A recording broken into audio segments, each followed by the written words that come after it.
প্রবাসী আয় বা রেমিটেন্সের উৎসে বড় রদবদল এসেছে। বেশি কর্মী থাকে এমন দেশগুলো থেকে রেমিটেন্স আসার পরিমাণ কমে গেছে। আবার যেখানে বাংলাদেশিদের সংখ্যা কম সেখান থেকে প্রবাসী আয়ের প্রবাহ বাড়ছে। বিশ্লেষকরা বলছেন, বাড়তি লাভের আশায় কয়েক হাত ঘুরে রেমিটেন্স পাঠানোর কারণে এমন প্রবণতা দেখা দিয়েছে। রাহান শোভনের রিপোর্টে বিস্তারিত। ওয়ালটন ফ্রিজ কিনে অনেকের মতো আপনিও হয়ে যেতে পারেন মিলেনিয়াল। সেরা পণ্যের সেরা অফার। দেশের বৈদেশিক মুদ্রা আয়ের অন্যতম বড় উৎস রেমিটেন্স বা প্রবাসীদের পাঠানো অর্থ। কেন্দ্রীয় ব্যাংকের হালনাগাদ তথ্য অনুযায়ী পৃথিবীর বিভিন্ন দেশ থেকে সর্বশেষ মার্চ মাসে এমন আয় এসেছে $199 কোটি, যা 2022-23 অর্থবছরের একই সময়ের তুলনায় 1.5% মতো কম। আর চলতি অর্থবছরের প্রথম 9 মাস অর্থাৎ জুলাই থেকে মার্চ সময়কালে প্রবাসীরা রেমিটেন্স পাঠিয়েছে $1,707 কোটি, যা আগের অর্থবছরের একই সময়ের তুলনায় প্রায় $101 কোটি বেশি। কার্ড মার্কেটের ডলারের যে মূল্যটি ছিল আর আমাদের যে ট্রান্সফার রেটটি ছিল সেখানে দেখা গেছিল অনেক ফারাক ছিল, প্রায় 10 টাকা 15 টাকা, কখনো 20 টাকাও ছিল। এইসব কারণে কিন্তু যারা এই স্বল্প আয় $300-400 যারা আর্ন করেন তাদের কাছে 500, 1000 বা 2000 টাকাটা অনেক বড় টাকা। তো তারা ওই সময় ওই কারণে এই ব্যাংকিং চ্যানেলে তারা টাকা পাঠাতেন না।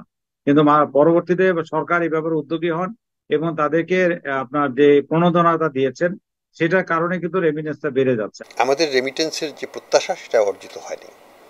আমরা আমাদের প্রত্যাশিত রেমিটেন্স পাইনি।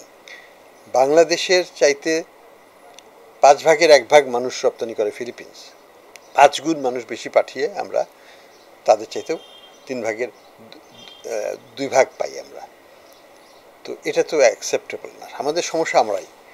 1 নম্বর হচ্ছে যে আমরা গুণগতভাবে ভালো লোক পাঠাতে পারছি না, যে কারণে তাদের মাথা পিছু আয় কম এবং তারা কম টাকা পাঠায়। 2 নম্বর হচ্ছে যে আমাদের টাকা প্রচুর হুন্ডি হয়ে চলে যায়। সার্বিকভাবে বছরের প্রথম 9 মাসে প্রবাসী আয় বাড়লেও রেমিটেন্সের উৎসে বড় পরিবর্তন হয়েছে।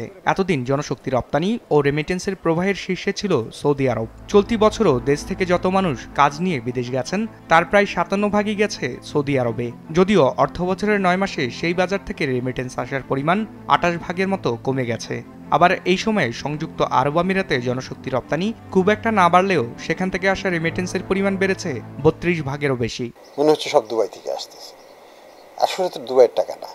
দুবাইওয়ালারা আবার এটা সৌদি আরব থেকে, মক্কা থেকে, মদিনা থেকে, ইসে থেকে, জেদ্দা থেকে, রিয়াদ থেকে কালেক্ট করে নিয়ে আসছে।